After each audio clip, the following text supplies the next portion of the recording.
If Christ's words in verses 1 through 12 were offensive to the religious authorities of his day, then the words of 13 through 23 or through 33, I should say, are downright insulting. Jesus calls out these people who are known for their scrupulous adherence to God's commands for hypocrisy. And his broadside upon the Pharisees and their allies in the religious elite forces us once again to wrestle with this question, why? After all, if this is what Jesus said to the religious of his day, what might he say to us? Now we need to begin by clarifying the subject matter of this address. What's Jesus doing in this text? And perhaps more importantly, what is Jesus not doing? This text is not an attack on Jewish ethnicity. It is not a commentary on Jewish religion as a whole. It doesn't even apply to every Pharisee. Jesus had friends who were Pharisees. There were Pharisees who defended Jesus' movement both before and after his death. Now, why is it important to make these caveats? Why is it so important to clarify these points? Because texts like this one have been the proof texts that Christians have used for anti-Semitism. Anti-Semitism did not start with the Holocaust, and unfortunately, it didn't end with it either.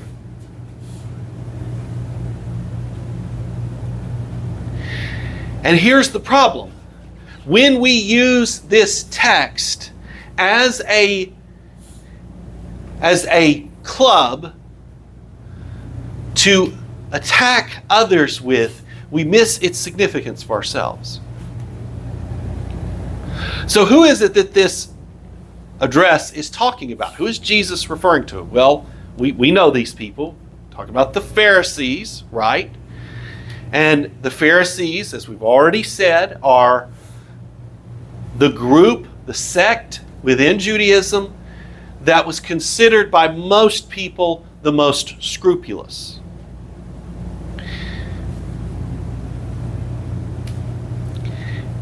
So that's one of these groups that he's talking to. The other group are the scribes. The NIV translates it the teachers of the law. The New English translation renders it the experts in the law. These scribes performed a number of functions. They taught people to read and write. They helped people prepare religious and governmental documents. But they learned their expertise in reading and writing, oftentimes, perhaps most of the time, by studying Jewish scriptures. And the majority of them, I would say, maybe even more than just a simple majority, perhaps a substantial majority of them, were allied with the Pharisees. Okay? So he's talking to people like us. People who are supposed to be biblically literate. People who are supposed to understand who God is and what God is about. But he is not actually talking to those people. He's through talking to them at the end of chapter 22. Who's he talking to? Well, you have to go back to verses 1 through 4. Who's he talking to? He's talking to his disciples and the crowds. And with each of those groups, Jesus has a different purpose. For his disciples, it is a discipleship purpose. He's condemning hypocrisy. He's putting hypocrisy up on a pedestal, and he's saying, don't be like this. But to the crowds, it is, I've called it an evangelistic purpose. That's maybe not the best word, but it's the best word that I could come up with. He's saying to the crowd, look, here's what your leaders are really doing. Let's just make sure that we're actually talking about the same thing. Let's make sure that we are referring to the same thing when we are talking about these people and how you are to relate to them. He's already told the crowd, look, yes, they sit in Moses' seat, so you have to do what they say, but don't live like they live. They don't practice what they preach. He's already told the crowd that. He wants the crowd to be able to spot what he sees, to see what he sees.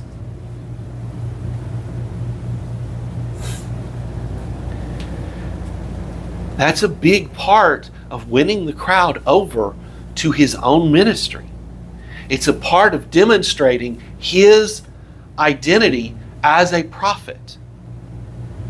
Is drawing them in to this vision that he has for the religious life. Because understand, as he's enumerating all of these things that these scribes and Pharisees do, he is simultaneously constructing his own image of what the religious life is supposed to be about. And if you've been reading along with Matthew, you can spot that as we go through these. You can say, oh, wait a minute, I see what he's doing. He's taking everything that he's been talking about ever since he was back in Galilee, and he's drawing it all together. And instead of putting it in positive terms, like he does in the Sermon on the Mount or in other places, and here, now he's putting it in negative terms. But it's the same vision. So we've clarified the subject matter of this address, but we need to pay some pretty serious attention to the content of the address. And we've already kind of touched on that, but let's be clear about what he's doing. Yes, he is, as Craig Keener points out, demonstrating the consequences of hypocrisy. He's saying, okay, hypocrisy results in this list of behaviors. But at the same time, he is also saying, here is the definition of hypocrisy. Here's what it looks like. Here's how you ought to be thinking about it. Okay?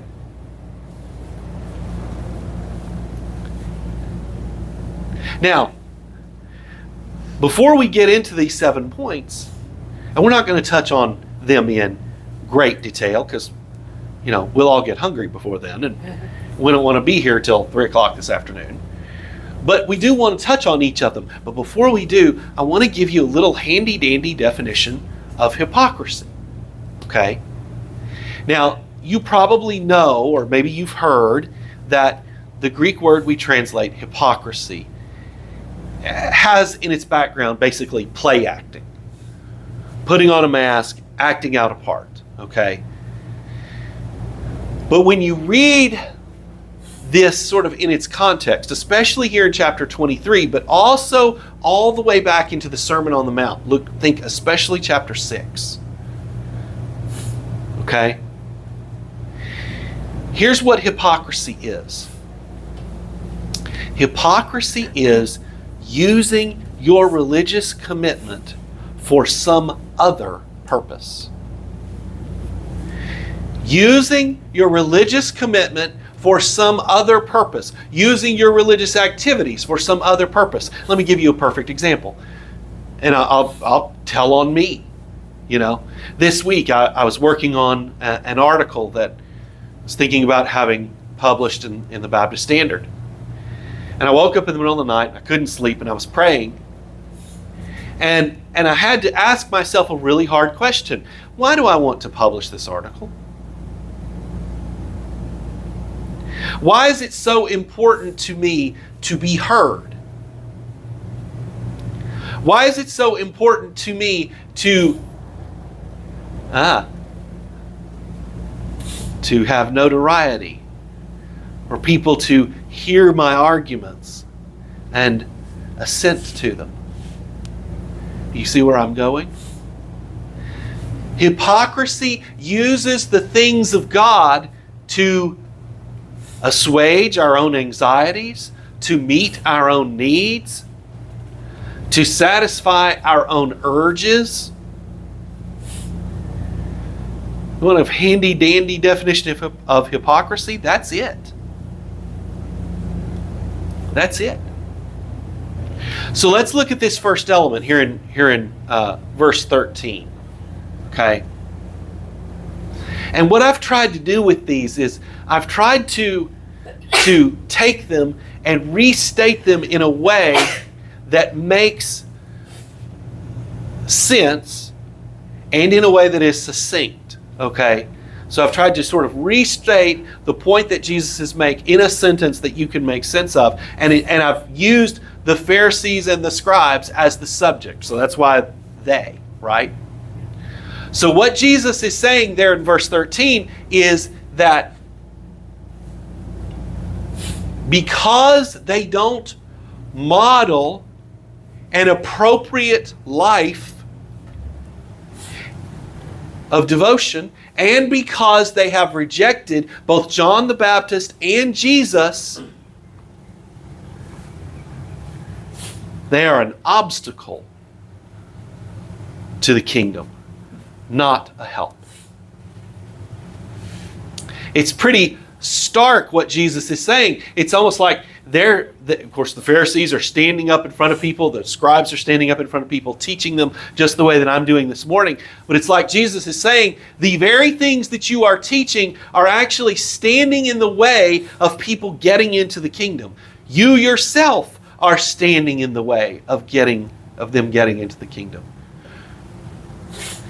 It would be sort of like, if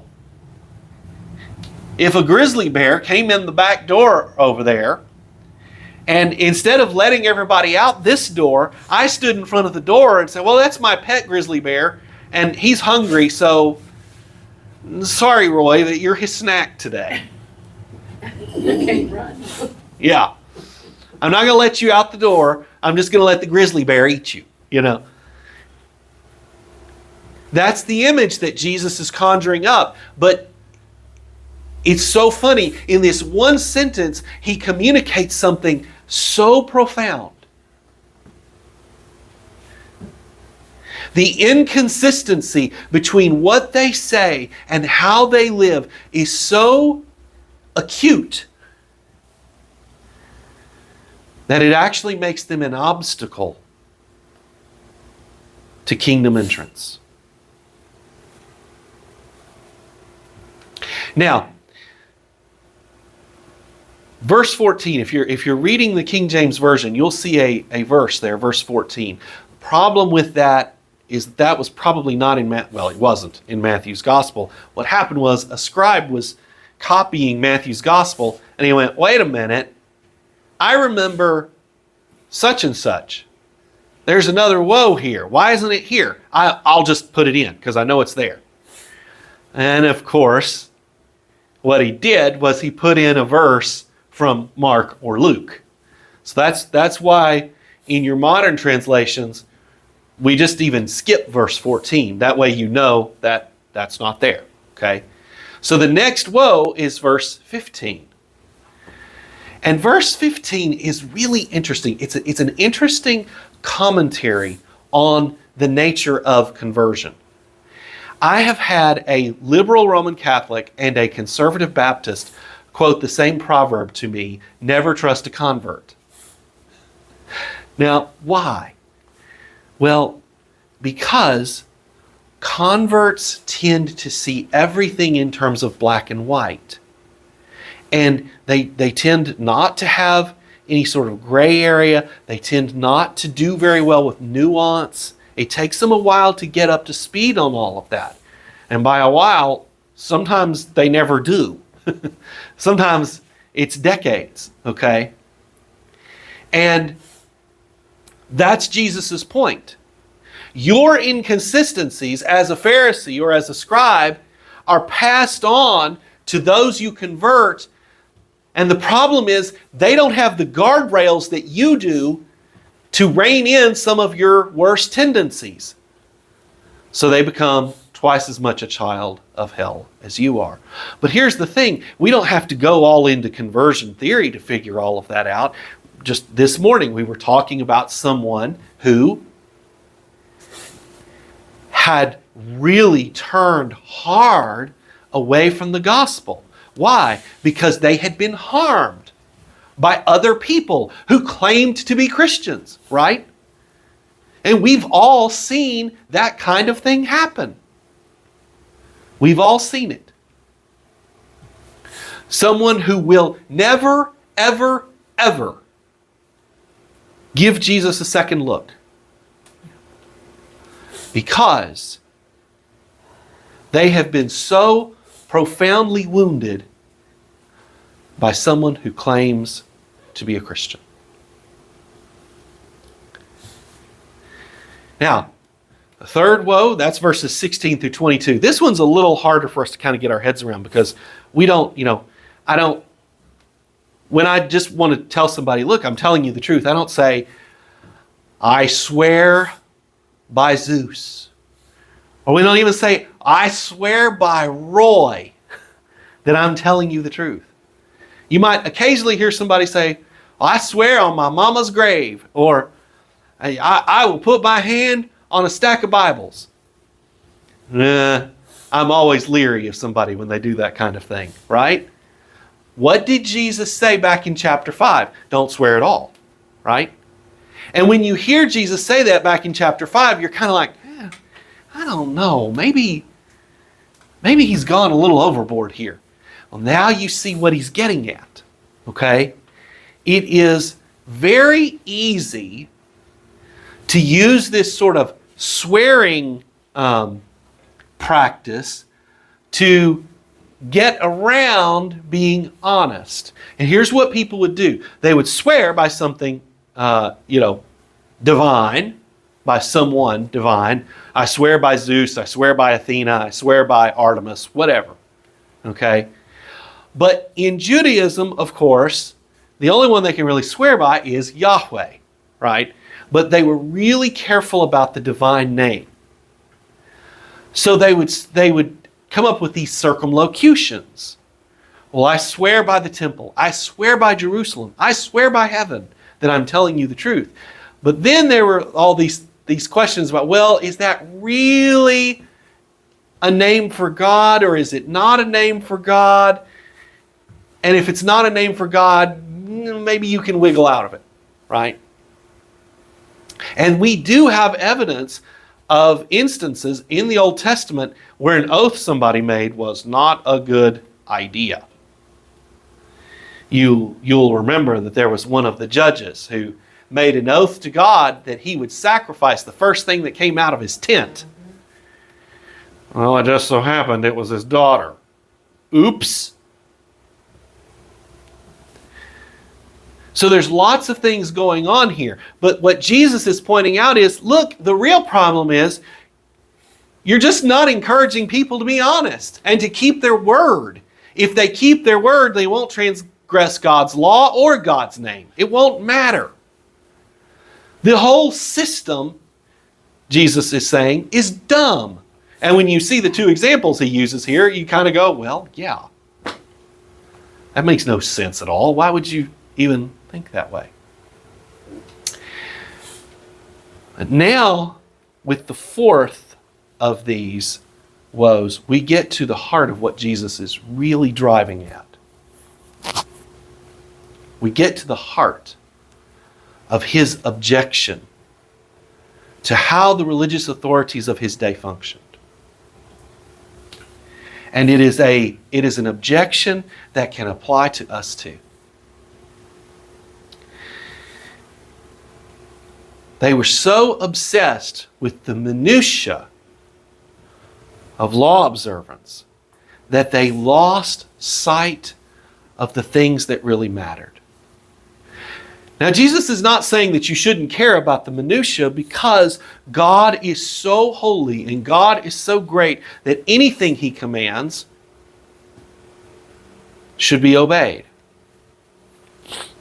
There have been times, even today, where I should have used a specific word in prayer and I chose a different word. No, that's, if the Lord tells you to stop and pick up a penny, obedience is always the right answer. But at the same time, we live as human beings, and there are certain things that we can focus on and other things that are less central. Notice the three that Jesus points out: justice, mercy, faithfulness. If you're back translating from English and then to Greek and then back to Aramaic or Hebrew, whatever Jesus was speaking in the temple on this occasion, you get to mishpat, chesed, amat. And if you've been paying attention since I've been your pastor, you know that those are three absolutely indispensable concepts. Not just in terms of Old Testament ethics, but in terms of Old Testament religion. Without those concepts, you cannot understand not only what God requires of His people, but also who God Himself is. And what Jesus is saying is, you've lost the forest for the trees. Perhaps it would benefit us to reflect on why that is. And you have my permission, you can start thinking forward here from verses 23 through 24 to verses 25 through 28. Why do we do this? Because those weightier matters of the law are frankly a whole lot harder to correct. Dealing with the sin in my heart is actually much harder than dealing with the sin in my hands. Or here's another way to think about it. It's one thing to stop letting cuss words come out of your mouth. It's another thing to stop thinking cuss words. Much harder. And it's another thing altogether to stop feeling the hatred, the rage that motivates you to cuss in the first place. Right? That's the challenge that Jesus is putting before the Pharisees. And you might say, look, and I've walked with Jesus a long time. Man, that's really hard, Jesus. I don't know if it's really fair of you to ask these people to focus on their heart, to focus on their character. Well, then woes number 5 and 6 are for you. And I'm right there with you, okay? So we'll look at these together, and they're virtually the same. Jesus uses slightly different analogies and slightly different concepts, but they're basically saying the same thing. The Pharisees preferred the appearance of purity to purity itself. They preferred the appearance of righteousness to righteousness itself. Do we ever do that? It's a whole lot easier to say, oh man, that person cusses like a sailor, than to look deeper and see what kind of character do they really have. It's a whole lot easier to say, well, this person keeps all the rules. They don't drink or smoke or chew or go with girls that do. than it is to look at their character and discern what it is that they've done, who it is that they are, and what the connection is between what they've done and who they are. So what we do is we default to the externals. And not only do we do that for other people, we do it for ourselves. We're satisfied, well, okay, I didn't murder my boss today. Never mind that you thought about doing it about 16 times. We're satisfied with, well, I didn't cheat on my wife today. Forgetting that you fantasized about cheating on your wife 37 times today. We're satisfied with, I didn't kick the dog once today. Never mind that our heart would rather just string the dog up because it woke us up this morning.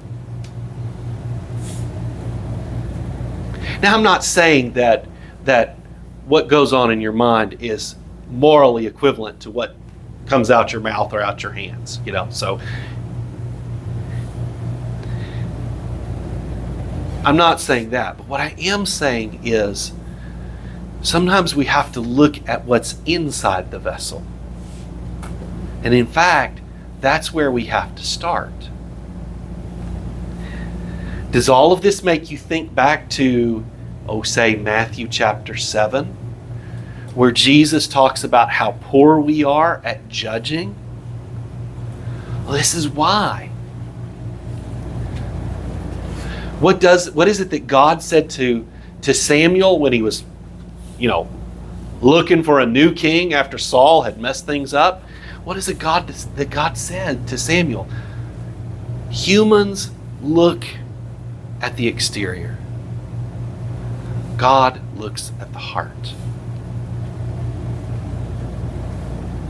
This is, when you take woes number 4, 5, and 6, and you take them together, what you see is a recipe for superficial, self-righteous, judgmental religion. A religion where standards are applied without mercy and without reference to what people were really intending to do and who they really are. Now, woe number 7 is maybe a little hard for us to get our minds around again. And it may even feel to you like Jesus is, oh man, he's kind of taking a cheap shot here at the scribes and Pharisees. But here's the thing. We as humans, we overestimate our ability to actually spot the moral rot in our midst. It's very easy for us to say, well, I would never have done the things that Martin Luther King did in his private life. Well, I would never have been an anti-Semite like Martin Luther. Well, I would never have, done whatever it was that Augustine did, that is the motivation for his confessions. I would have never given into the power game like the 13th century popes did, 14th century popes. I would have never done those things. Well, yeah, because it's easy from our vantage point to see their sin.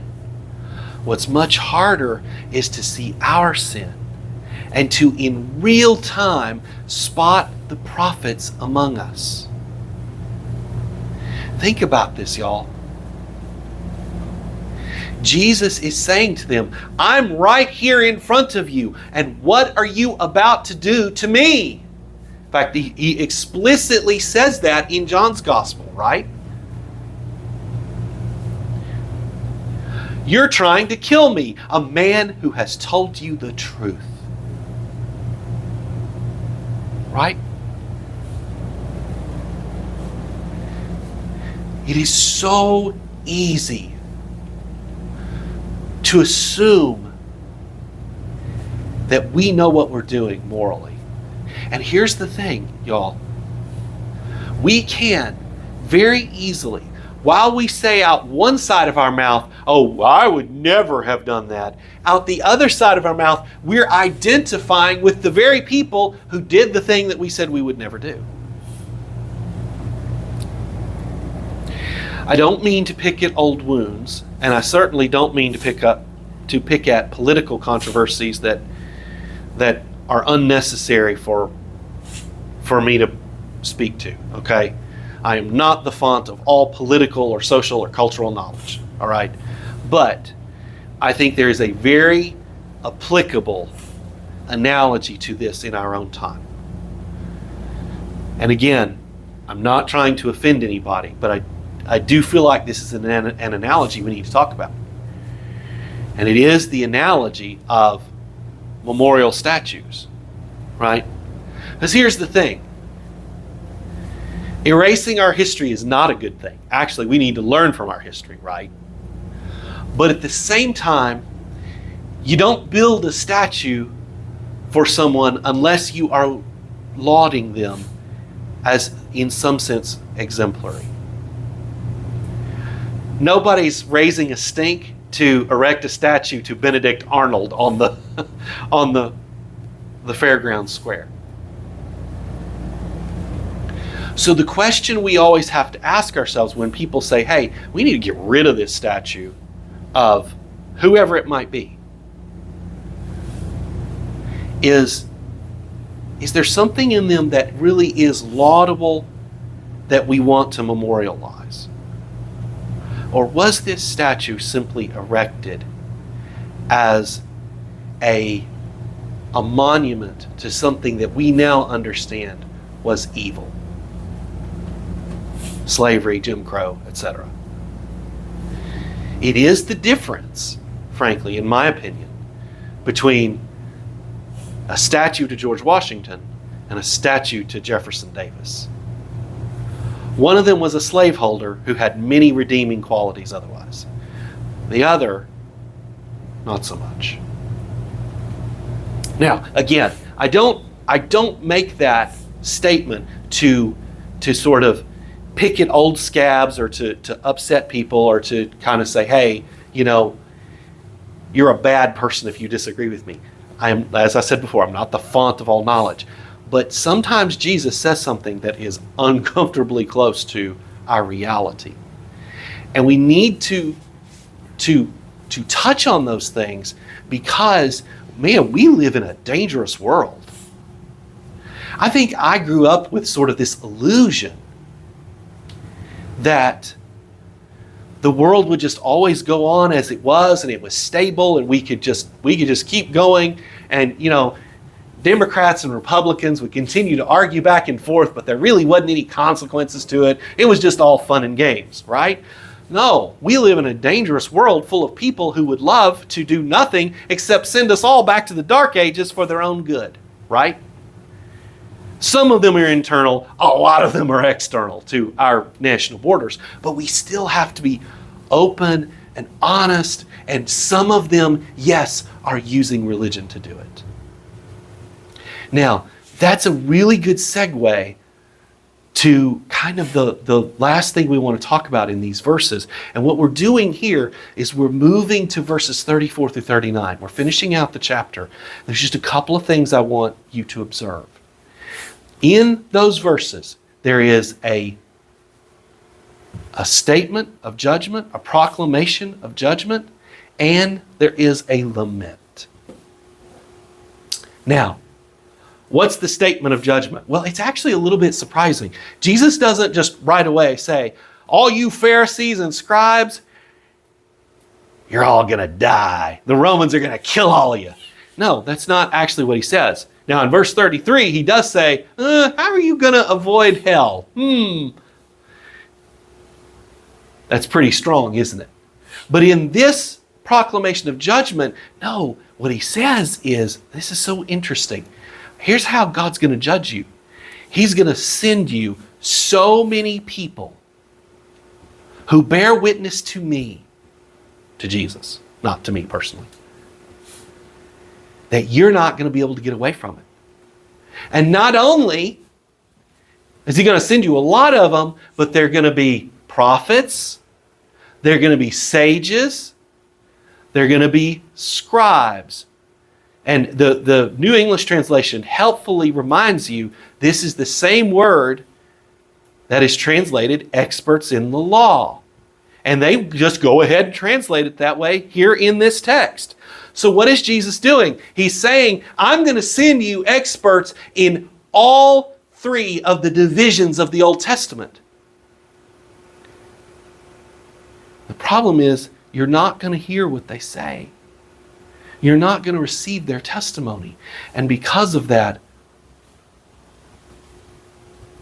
all the blood of the righteous for all generations is going to come upon you.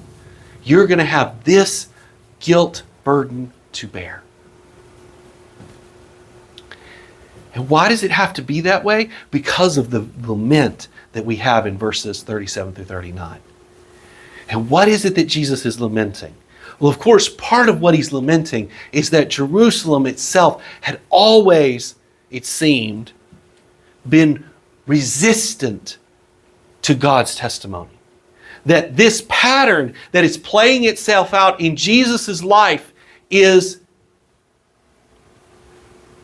I should say, and has played itself out throughout Israel's history. An interesting little point we can make as an aside, but it's a really important point. Hypocritical people often don't take to correction. But I think the most poignant part of this lament is when Jesus says, look around you. Your house is left to you desolate. He is using rich biblical imagery to raise their eyes around them. To raise their eyes from their own self-interest to what is happening in the world. What's happening in their world? Rome has been in charge of Judea and the rest of Palestine, what we now call Palestine. It wasn't called that then, actually. For 90 years. And far from resolving the corruption issues have just morphed from one kind to another.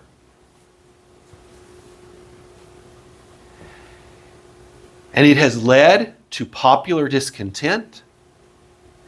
And you need to understand something. Yes, the Pharisees were deeply concerned about the scriptures. They were deeply concerned about holiness. But one of the things that N.T. Wright, the great New Testament scholar, has argued almost from the beginning of his academic career is that these Pharisees were also deeply involved in politics. And in particularly the nationalistic politics that sought to set Judea and Galilee free from Roman rule.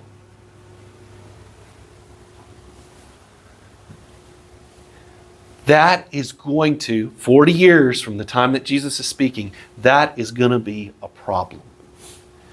Because the Pharisees are going to give religious legitimacy to a rebellion that God did not sanction and that is going to cost thousands and thousands and thousands of Jewish people their lives. It's going to destroy homes. It's going to destroy cities. And for some people, it will destroy their faith in God once and for all. Now, surprisingly, as it always has done, Judaism survives this crisis and continues to endure, but only, by the way, to replicate the same mistake 70 years later in the Bar Kokhba revolt of 132 to 135.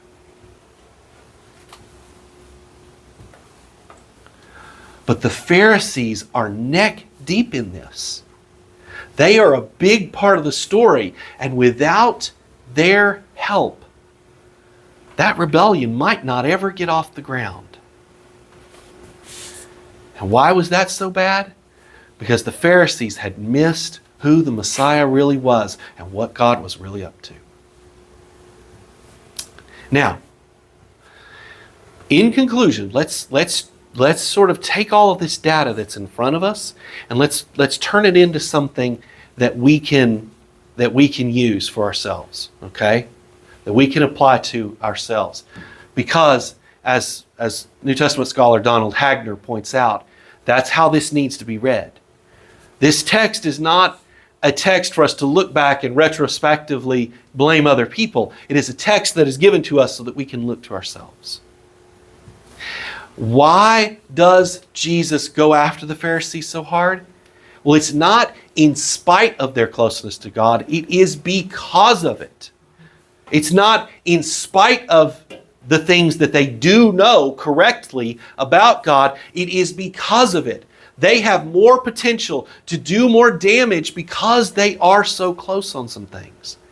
And you might well just say, look, the other people are so far off, Jesus doesn't even have any common ground to talk to them anyway, right? I mean, let's say that you are, let's use a political example, okay, to kind of illustrate this. Let's say you are a conservative Republican, you like small government, that kind of thing, and you're trying to talk to people that you want to actually convince to join you in your particular political sphere. You're going to talk to members of the Democratic Party in the United States. You might talk to members of the Labor Party in Great Britain. You're not going to talk to the Communist Party in China, right?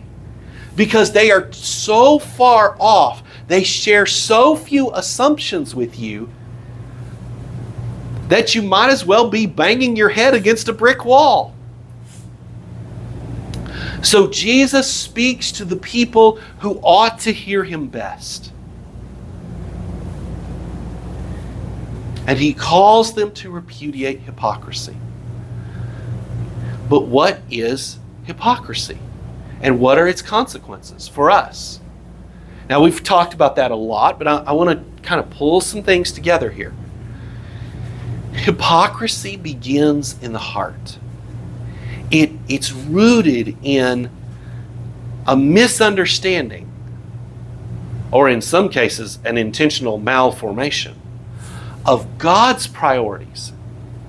And it flowers into an obsession with the actions of others rather than our own character. Now, at the same time, entanglement in the institutions of this world can actually provide the soil in which hypocrisy flourishes. Now, engagement with those institutions is necessary. We can't get away from that. You're going to go to the grocery store, you're going to buy food, and you're going to be involved in the economic system that is the United States. You're going to, hopefully anyway, vote in November, even if you'd rather vote for Cloudy for president than any of the options that we have. I very well may write in Cloudy's name. I haven't decided yet. It's either Cloudy or Roy. I haven't decided yet. But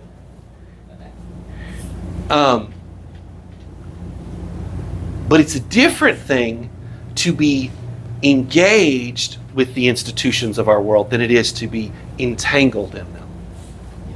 And once you become entangled in them, and I can give you at least one or two names of very specific people who I think have become entangled and pulled down by those institutions.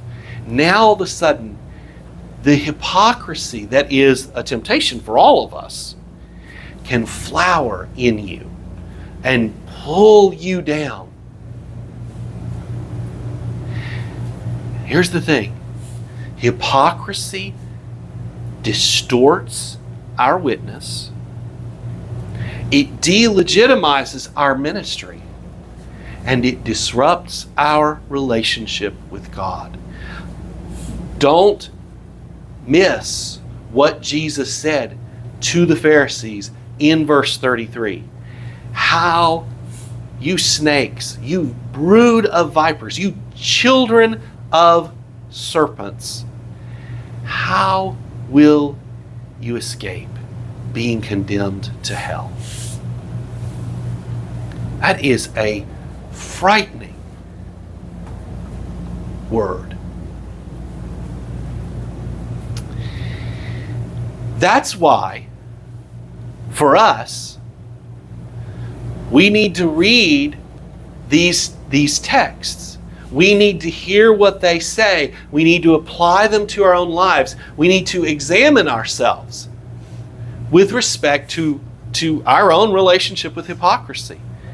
And we were just talking to a friend of ours yesterday about some of these kinds of things. I think he would say, if he were here this morning, he would say, and it's going to be something you're going to wrestle with your whole life. There are going to be times that you can look at your own life, 20, 30 years from now, and be like, man, I'm still struggling with this tendency to use my faith for things that I want rather than for what God is doing. And so we need to do that. We need to make the avoidance of hypocrisy a major piece of our discipleship. But we also need to help our friends and neighbors spot hypocrisy where it is. We need to do what Jesus did and speak openly and honestly about those who are manipulating the faith for their own ends. Sometimes it's to get a leg up on their political opponents. Sometimes it's to get their own private jet. Sometimes it's so that they can have illicit relationships with the women or the girls or the boys in their congregation.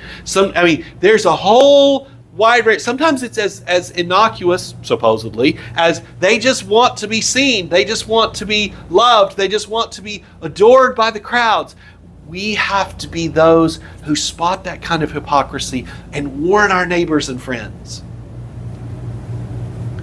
Because remember what Jesus did at the close of this. He said to the people around him, look, this hypocrisy is not harmless. It's one factor, maybe not the only factor, but it's one factor in the socio-political mess we find ourselves in. The same can be true of us.